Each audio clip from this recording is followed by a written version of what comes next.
We somehow managed to bring this 2005 Bentley Continental GT from the electrical nightmare. I bought this car with the idea to keep it as my daily car, but life happened and I accidentally damaged the doors while installing the engine. In today's video, we're gonna pay attention to the damaged doors and all the rest of bodywork, so we could finally complete this car, put it on MOT and start driving. Only 6 months to bring the car to the state how it is now, and I tell you what, it wasn't easy. A lot of troubleshooting, a lot of mistakes being done, but finally I can say the car starts, the car drives, and we don't have a lot of issues left with it. The biggest question is now, is the rookie can fix the damaged doors and paint them himself. So if you've been following my video for a long time, you see that those doors are got damaged because I got a very small entrance to this garage. And also same with the doors in here. Here was a little bit bigger scratches. There was like 1, 2, 3 scratches in this section, so I just put a filler and I started to sand it down. I will need to do exactly the same thing with those doors, just I will also need to remove the wing mirror and replace it and also paint it because I accidentally bought blue. Let's start sanding the doors down and start working on this and hope for the best that I will manage to pull this one off nicely. So we are starting with the least glamorous job of an entire rebuild, sanding the doors. I got 240 grit sandpaper loaded up on a quite literally the cheapest sander I could find on the internet. I don't know how many times I put a filler on here, but I still keep having like a small dots everywhere, so I will need to put more filler and then again sand it down. I can still feel there's a little bit something in here that it doesn't line up. All the rest in here kinda is okay, but the problem is when you're preparing the doors, from what I know from ChatGPT and the Google and some people who does bodywork, you won't see it until you're gonna put any paint on it. So what I need to do, I need to wait till it's gonna dry. Then I'm gonna put a primer on it on this section and check how it's gonna look with the primer on. In the meantime, till the water is gonna dry off from the doors, I can start fixing the doors in here. This dent is pretty nasty and I really do not like how it looks. I'm not too sure if I need to address anything in this section. I might just need to try to pop it out and put some filler on it. Right, so this section, there's a little dent in here, so I think I'm gonna get away with a filler, but I can still see there is a little bit out, so I need to tap this section in, put some filler inside and just sand it out so it would be nice and straight. I need to remove this wing mirror, and to remove this mirror is a proper nightmare, but you will see everything in the process, how to remove this mirror from the Bentley. Right, let's try to fix this. Before even thinking about the filler, we need to properly roughen up the area, especially around the edges. Once that's done, we can mix up the filler, press it firmly into the low spots, leave it slightly proud so it can dry. While the filler is now drying on the doors, I can remove the wing mirror. So that means I need to remove this door card, and also there is a broken clip on this door card. So every single time when you close the doors, the door card itself is wiggling and popping. What I'm gonna try to do, I'm gonna take them out, drill it, go to my friend's house and beg him to get them printed. And also I'm gonna take the headlight with me as well to ask him if he could print like a slide-on brackets so I could fix my headlight brackets, as they are broken in here and broken in here. I hope he can fix this. First up, window switch panel out. Pop it, unplug it. Behind that, 3 hidden T30 Torx and obviously they are hidden in a worse spot. Then in the bottom of the door card there is another 227 Torx as well. There is 2 more T30s inside of the door handle. Next up, you need to lift it up the door card a bit and peel it off. Once that's out of the way, there is 13 10mm bolts that is holding the door isolation. Then I need to remove the window regulator so I could lower the window manually with the pliers. To remove the mirror on the Bentley Continental GT 2005 and onwards is a bit complicated procedure, because what you got, you need to remove all of this. Obviously door cards, all this, and then you're gonna see right over here, not too sure if you can see, but over there is a 1 bolt, and then you need to remove this section of the window. So you need to undo this bolt and that bolt. And obviously the window is gonna drop on that, but that's the way you need to do it. And talking about the brackets, that's the brackets I need, and I'm missing basically all of them. So I need to ask him to print those pins. Now let's try and get that bolt out of the place. But first I need to remove the side window, so I would have a nice and easy access. Which is not gonna be that easy as it's supposed to be. But that's, comparing to the problems I had before, this is nothing.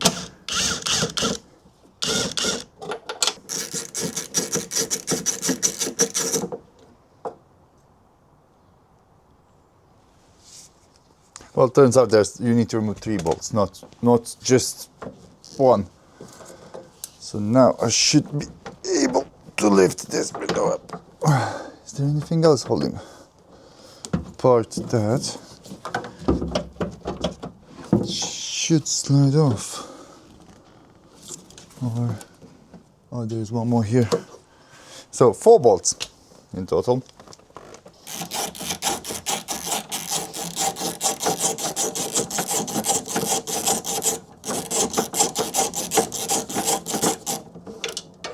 I lift that window a little bit up, put it on an angle, and now it's gonna give me more access to reach the final bolt, which holds the wing mirror, and then I can put everything back as it was afterwards, after replacing the wing mirror. Broken mirror out.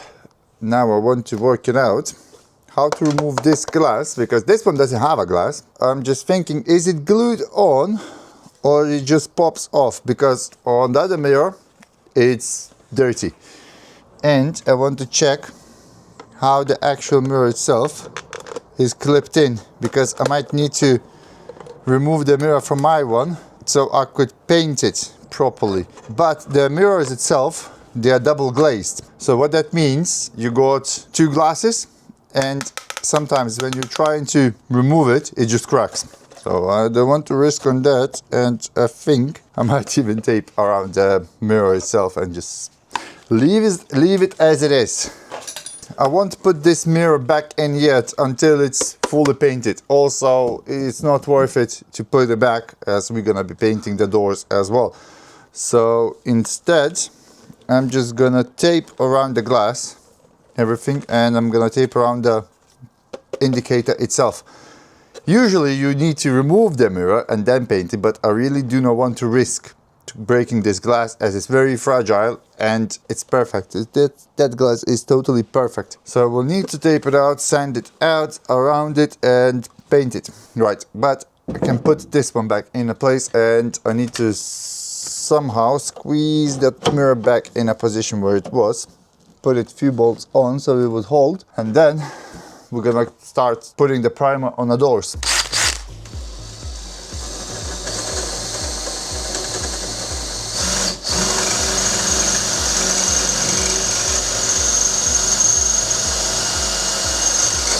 Yes, I know I keep jumping from one job to another, but there is no other way. I need to do a couple of jobs at once because the filler needs to dry, and in the meantime I got other bits to do it. So I need to sand it up everything, then fill it up again, and then sand it, and then fill it up until I'm gonna be happy with the final product. I tell you what, it doesn't look like that I'm happy with my final product because I was keep sanding and filling up. Alright, so I put some primer on the doors. They do not look too bad. I'm still not happy. It still doesn't look right. So we still got a little dent in this section here, and we got a little dent all over this place as well. I called the body shop and I was thinking, you know what, maybe it would be more logical to give it to the body shop to prepare them and fix them and paint them. But as I heard the price, I was like, you know what, I'm gonna put more filler and I'm gonna try to sand it more, because to paint the doors is 300 pounds each, and for the wing mirror it's 100 pounds. So we're talking 700 pounds just to paint the doors. So yes, I will be trying to fix them and paint myself, because we're doing everything on a budget. I just need more time and more patience fixing those little dents. In the meantime, I need to go to my friend's house and get those pins scanned and printed, and also maybe he will suggest how to repair those brackets on a headlights itself as well. So in 3, 2, 1, we are in the next place. Boom. And we are here to 3D printing factory. This is Mr. Andreas, and he said he doesn't even need to scan those brackets. He says like, oh, I can do it in a second. It's like gonna take me 5 minutes. Yeah. Did it? A bit delayed. a bit delayed. How long have you been doing this? Quite a few years. I'm not doing it professionally. Oh, you don't do it professionally. Let me show you something. Let me show you something. He doesn't do it professionally. 1, 2, 3, 4. He doesn't do it professionally, he says. 4 printers. It's like a mining factory, and he doesn't do it professionally. So you just That's the main body. And then basically we need to find centers and areas. And then this, I guess, goes into the doors. door, isn't it? Yeah. Clicks in. So that hole doesn't have. No, that hole doesn't need. Yeah, it's just for injection molding. Say 3 mil. Okay, so we finish this. We do extrude this. So you always have to think how we were designed. No one's designing it 11.8. When they design it originally, they always, you know, like you would do, you wouldn't go, oh, it's going to be 12.22. Oh, no, definitely no. 12, yeah, that's it, 12. So even though, like, I don't know where this should start, that angle, but I'm guessing it's about 12. So we go another line from the center to here. Here. Hello, doggy. Hello, doggy. Hello. Good boy. Good boy.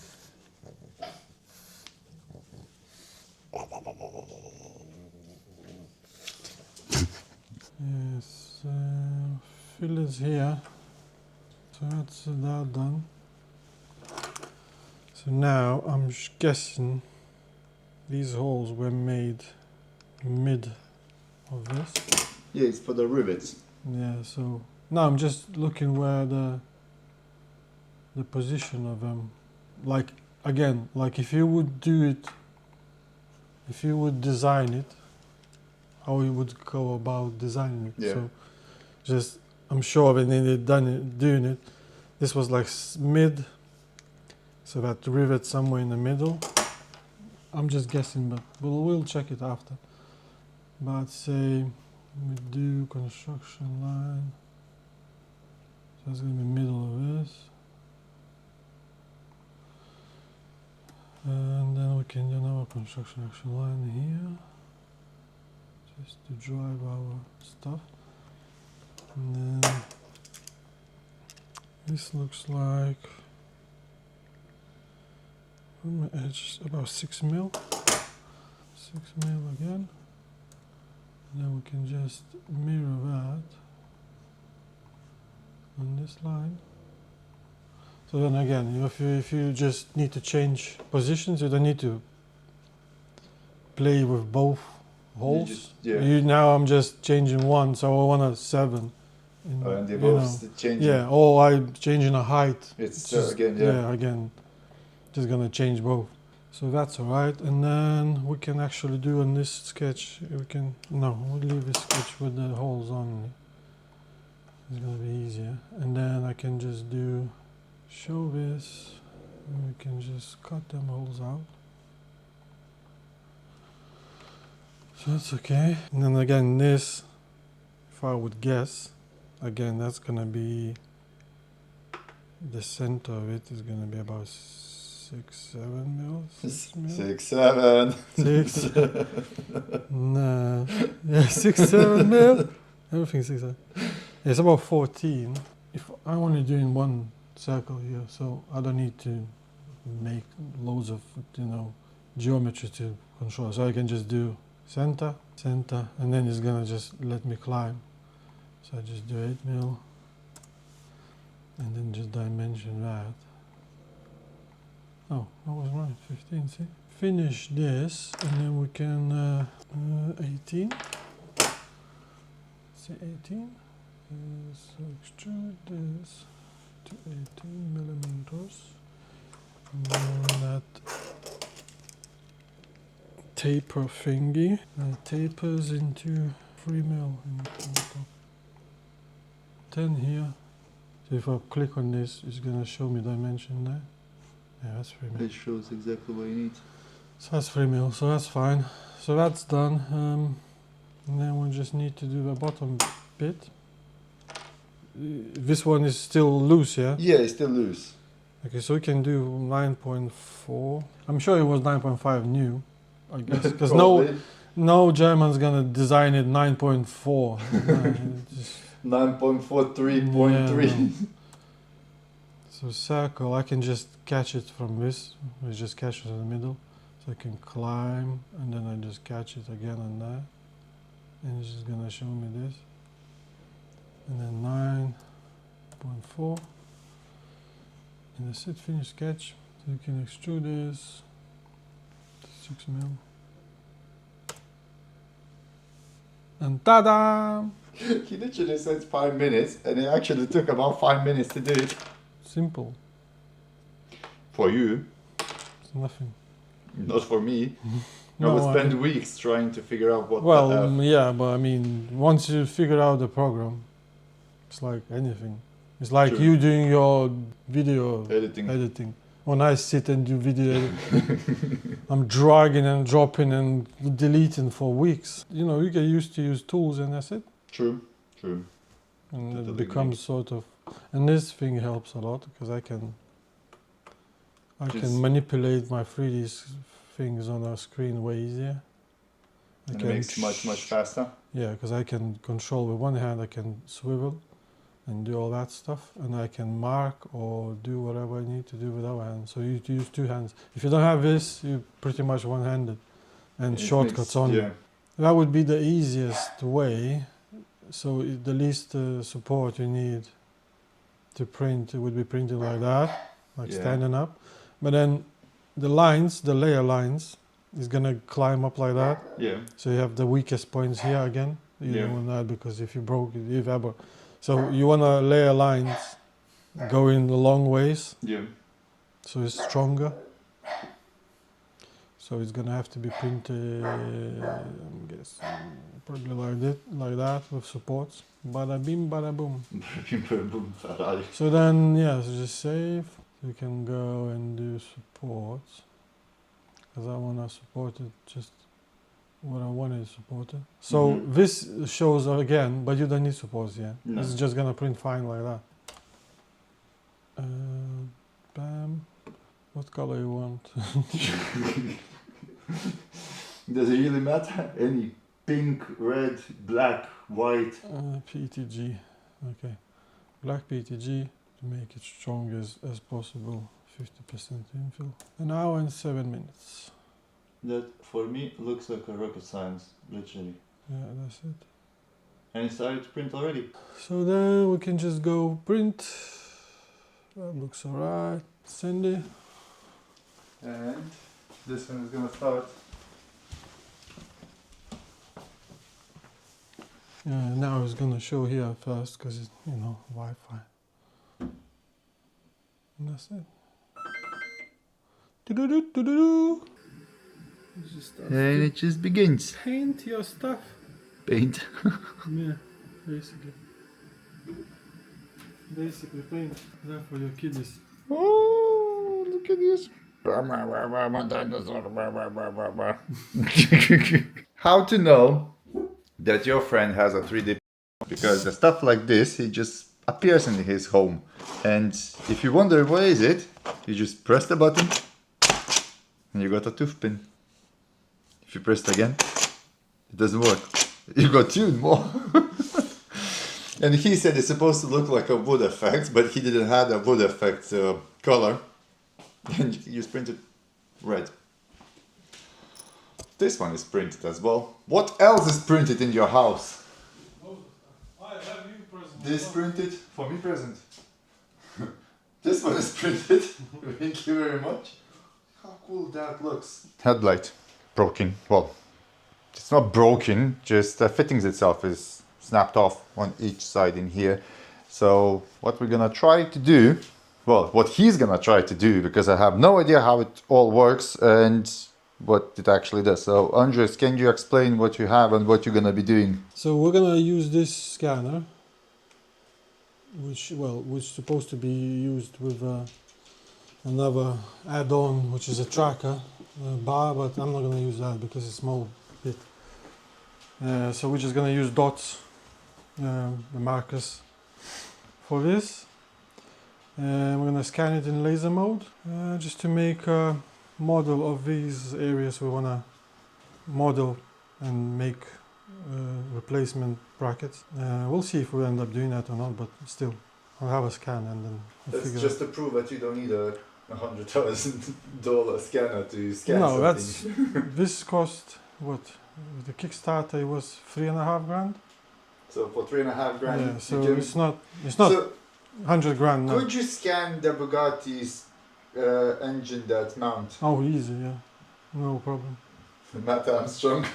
No problem. That's the only No, the people they know, Matt Armstrong knows, and wherever in there. These companies can do that in 15 minutes, and that part to be remodeled, that's nothing. I could do that easy. Not even. Matt Armstrong, if you're watching Yeah, this. not even do. It's simple. There's things people doing with these. And you're mobile, isn't it? Press the button and start scan. So you can see on the screen straight away what I'm capturing. Obviously it jumps around a bit because it's not in an ideal mode. I want to use it with a tracker, but it's too long to set it up for only this scan. And I don't have a permanent sort of position for it yet. So we just pretty much paint with light. So we just go around, look at the screen, look where our lines are, and sort of capture what we want to capture. Once it turns sort of blue on the screen, that means there is sufficient data there. Data is good enough. Once it's like red and whatever, there's not enough information, but we don't actually need all of it anyways. Yeah, so this bracket is pretty much okay. We can move over to the other side. And all of these added stuff on there is just to hold my markers in sort of best positions. Yeah, this scanner is really cool without markers when you use the tracker. Then you can basically set it up and just walk around and the camera tracks you and you don't need any marker dots. And I have separate room where I can like put everything and leave it, because then it would be best if you just set it up and leave it. Then you can sort of come in with whatever you want to scan, put it on a thing, on a table or turntable or whatever, and just scan. So that's pretty much all blue already. We say we completed. Now it's gonna look rough, but we're gonna do a fusion. In the meantime, look what we got. The brackets for the door cards are actually done. And they look exactly the same as I got in my pocket. So that's printed one. And they look exactly the same. And he literally just draw it, just measure it and draw it. As long as it fits. If it doesn't, then Don't call me. Let's try to play a game. Let's mix it up. Find the original one. Yeah, you can. Yeah, so now it's fused. As you can see, all the floaty bits gone, and we have all the information needed. Of course, I'm gonna do a bit more isolation, blah blah blah, smoothing and all that stuff. Not that I need much anyway. We're not printing straight out of this file. Just gonna use it as a guide. Yeah, but we have all the information needed, so we can recreate these brackets. And yeah, I'll work on it this evening maybe. See what we can come up with. I don't know about you, but for me this all stuff is just out of my mind. I know how to replace the engine for the car, but to do this kind of stuff, he's the man. So Andres, if the people would like to get something 3D scanned or printed, how they could contact you? Through you, I guess. So basically, if you need anything scanned, 3D printed, headlights even made, custom made headlights, because he makes custom made headlights for track cars, drift cars, whatever cars you want custom headlights, he can make it. Just hook me up on email or drop a comment and might get it happen. I'll tell you what. Those brackets, I'm gonna just put them in now. He literally measured it, everything. Look at that. It's absolutely perfect. Every single bracket is in a position where it's supposed to be without any issues, and they are much tighter than the original ones. So that means my door card is not gonna be flimsy anymore. Great success. Thank you so much, Andres, for printing those parts for me, and on that such a short notice. And it literally took him 7 minutes to measure it, 1 hour to print it, and we got nice brackets everywhere around it. Right, let's go back to the doors. I put some primer on it. It doesn't look too bad, but in here, not too sure if you can see by the shadow, and here, this section here, I need more filler, and also I need more filler in this section here. And apart that, I think I'm kinda in a place where it looks okay. This section in here looks much more neat than here. As you can see, it doesn't have that like an angle. So after the clear coat, I'm gonna see it and it's gonna look rubbish. So I need to get this line up to the back. But also, one noticed as well that this line, it goes like very sharp and then it equally goes down. And in here is a bit less, so it's a smaller line. So if we would check on the doors in here, so the dent in there is like this, so it goes straight and down. So I need to get that section. Alright, let's do this one more time. I need to mix it up more filler to fill the uneven surfaces on the dents. In the meantime, while I'm figuring out how to get this panel straight, I think it would be great time to hit that subscribe button. That way you won't miss up any other of my videos, and maybe you're gonna learn something from my mistakes that I make quite often. So I'm gonna try now a new way. I put it a bit more on that line, so I'm gonna try later on to sand it down so everything would be nice and even. This one is nearly fixed. I just need to put a little bit more filler. So while I'm gonna wait till the filler is gonna dry, tape it around it so I could prepare it for the paint, because I want to get those doors painted in this video. The issue I'm having now is this line follows nicely until it gets to here, and I really do not know how to get that line perfect. I know the guy who said he could paint the doors for me for $450, but I really would like to try to do it myself. But I don't want to get this failed as well, because afterwards what is gonna happen? I'm gonna buy the paint, I'm gonna paint it, it's gonna look rubbish, and I will need to do it again and again and again. And obviously you don't want to watch me sanding the doors for another month or so. I don't know what to do. I mean, the rest of it it's fine. In here is everything is fine. Just that line. How to catch this line? If I could get that line correctly, it would be spot on. But I can't get it out. Why it has to be so difficult? The other doors on this side, they fine. Still need to do some sanding in here, but they're in a position where I want them to be. But those is not. As you can see, it goes line, line, line, line, line, line, disappears, and line again. Cannot recreate this. How to recreate this? It's either way, I need to sand it here, here, and here, and try to make a lip, or do I need to? I don't know. I think that this section in here is too much, that section. So I need to sand this section down get a bit more feel. Well, this one feels good. It's all fine. But I think that's the place where I need to sand it more to get that line in a place. Let's try to sand it down again.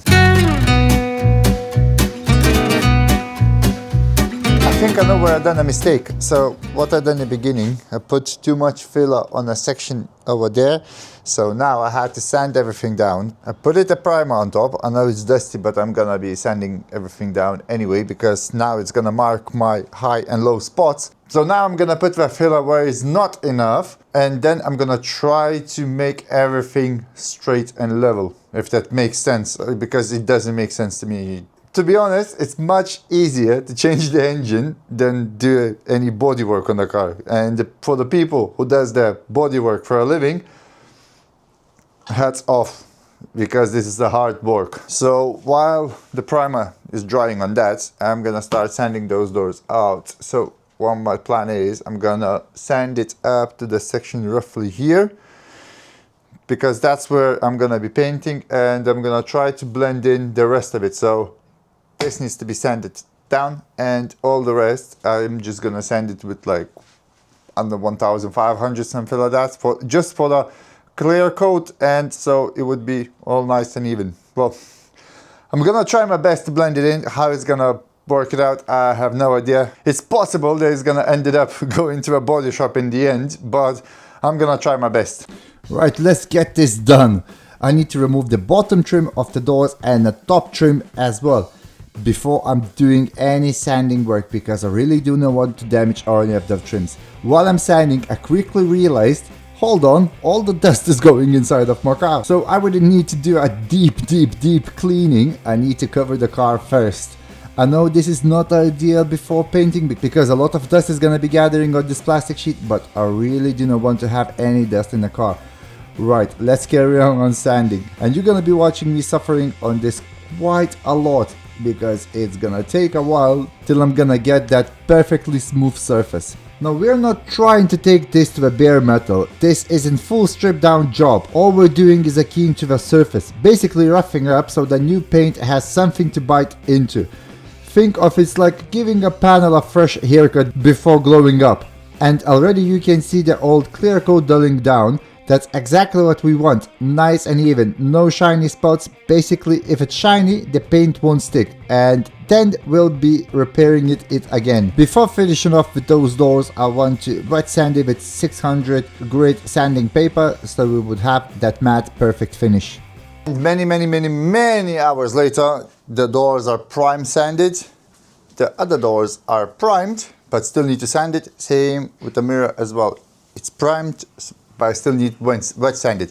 But in the meantime, I want to introduce you to our new guests. It's Šarūnas Katinas. Then we got Bob Rose and Imrai. I hope I pronounced your surname right. Thank you for joining the YouTube community post. Guys, if you want to be on this post, I'm gonna leave my link down below in the description. It costs you only £1. Drop it in, you're gonna support my channel, and you're gonna appear on this amazing post. After a lot of hours sanding, I managed to get this line straight, everything straight as well. Still need to wet sand it, everything. Same with the doors as well in here. Need to wet sand it, and then I will need to put a lot of water in the ground, because I'm 100% aware that I'm gonna have a lot of dust. And I know everyone is gonna get furious on me because I'm painting the Bentley in a garage where I change the engines and all the rest. It's not the ideal location to paint a car. Please guys, do not paint your cars in the locations like I do. The only reason why I'm doing this in here because, well, I'm not. The only reason why I'm doing here in this location because there is no reason why I'm painting the car in this garage with a lot of dust around. I just want to learn and I want to try. If I'm gonna fail, I'm gonna try again. If I'm gonna fail for a second time, I'm still gonna try it again. So let's get those doors sanded and start painting. This step is all about refining the surface. We're not trying to remove the primer, just flatten it out, knock it down any texture and smooth everything so it's perfectly level. Nice even pressure, keep it moving and let the paper do the work. And after all that job, you need to make sure, this is very important, that the panel is clean and it's washed. So I used a little soapy water and washed all the panels just before the next step. So we got some paint, we got acrylic coat. I'm not too sure if that's supposed to go with acrylic clear coat. That's a bit worries me. They saying, paint suppliers, they saying it's supposed to be with acrylic clear coat. I honestly do not know. I'm a bit now nervous on that. Then we got some degreaser and obviously thinner and a touch-up pen because we got a couple of chips there. I want to just touch it up. Now what I need to do, I need to degrease all the panels and then use tack wipe after degreasing, so we would remove all the small bits from the panel and then I'm gonna try to paint it. Wish me luck. Now we need to degrease it. Even if it looks clean, there'll be a fingerprint, oils from your hands and maybe of sanding residue, and any of those can cause a fisheye or reaction in a paint. Then right before paint we go over with a tack cloth, lightly, don't press hard. This just picks up the final bits of the dust that you can't even see. Right, so this is the moment where I'm getting very nervous, because in the previous experience that I have with painting, let's just say, wasn't very good. And I really hope I'm not gonna mess this up and everything is gonna be okay. How it's gonna turn up, I have no idea, but I'm hoping that it's gonna be okay. Oh my god, I'm stressing now, stressing. Alright, I put some water on the floors, so you know what, I realized I don't have any filters. I got one filter here, and I'm hoping it's gonna be okay, if it's not gonna catch any rubbish or something. Anyway, as I was saying, I've been painting a little bit before, but all of that painting turned up not very well. I really want this to turn up well, because this is probably the most hated job for the people who doesn't do it professionally. I hate sanding and filling and sanding and filling. I really do not have a patience on that, but I need to learn it because that's gonna save me tons of money in the future. If I will need to paint any car, I can do it myself instead of relying on the body shop and spending thousands of pounds. And also that's a very great skill to know as well. So wish me luck. How it's gonna turn up, I have no idea. So it's time for the time lapse. Alright, this is the scariest moment of the whole job. Base coat time. Everything up till now, sanding, filling, priming, you can fix it. But once the color goes on, that's when you find out that you've done your preparation properly. So I applied base coat in 4 light phases, leaving about 5 to 10 minutes between each coat. You don't want to rush this. Let it flash off properly between layers. That's what keeps it even and stops runs. First coat is always light, almost like a dust. It just stacks layer. Second coat, you start to see the color build. Third and fourth, that's where it really comes alive and evens out. The key is control, smooth arc movement, steady distance, overlap your passes by about 70%. Don't try and cover everything in one go. That's how you get the sags. And trust me, fixing a run in a fresh base coat is not fun. Been there, done that, and trust me, you don't want to be in that position. Obviously it wasn't on the Bentley, but it was in my previous experience, if you know what I mean. And this is the last coat that I'm putting right now. And trust me, by this moment, my heartbeat is starting to get higher. Right, so the easy part is now done. So far we don't have any runs, so that's a great news. Now it's gonna be the hardest part, clear coat. And with the clear coat, I'm all the time having some runs. So I'm really hoping that this time is gonna be different. Let's begin with that. I know this is not the best place to do this, and I know there's a lot of foggy mist inside. I'm wearing a mask, I'm safe, don't need to panic, don't try to kill me in the comments, but the man has to do what the man has to do. So, just like with the base coat, I put down 4 layers of clear, waiting about 5 to 10 minutes between each coat to let it flash off properly. You don't want to rush this part because clear coat is where the shine and protection really comes together. First coat is clear, is always like a mist coat, something like that. Just enough to give you the following layers, something to grip on. Then the next coat go on wetter and smoother, building up that deep glossy finish. Nice controlled passes, keeping the gun movement steady and the distance consistent, so we avoid runs and orange peel. By the time we get to the third and fourth coats, the panel should start looking deep and glossy, like you can almost see into the paint. That's when you know you're laying it down right. Since my last paint job of the previous car, I started always checking with a light if there's any orange peel, and then I just added it up a little bit more of clear coat if it's needed anywhere. So after the 2 weeks of sanding the doors and trying to prepare them for paint, what can I say? I think I done it quite well. For the rookie, in a conditions like that, I'm actually pretty proud of myself. We got a good news and a bad news. Good news, we don't have a lot of runs. Bad news, we still got one run in here, in this corner. I'm not too sure if you can see. But all the rest of the doors, it looks like a mirror. Whoop. Oh my god, that looks so good on camera. Obviously, we got some, dust everywhere. It's nothing to expect in environment like this. But the good news with this run in here, that this is the 4th coat. So I think I will be able to polish this one out. And in this place, there's gonna be a big sticker. Which one? I'm not gonna tell you yet.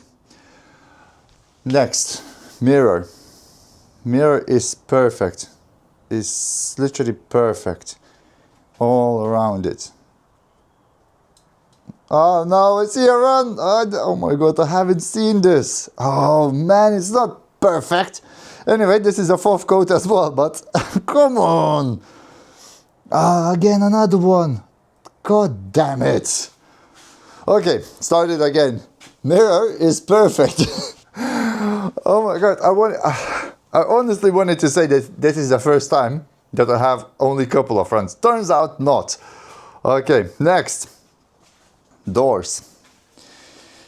So we have some dust in here obviously, but the dust itself, I think they're gonna leave the chat after I'm gonna try to polish it off. There's not a lot of orange skin in here, so I think that looks alright, but look at the amount of dust. It's not great, but this door doesn't have any runs. It doesn't have any orange skin. It literally looks like that somebody who actually knew what they're doing, they painted. But that guy is me.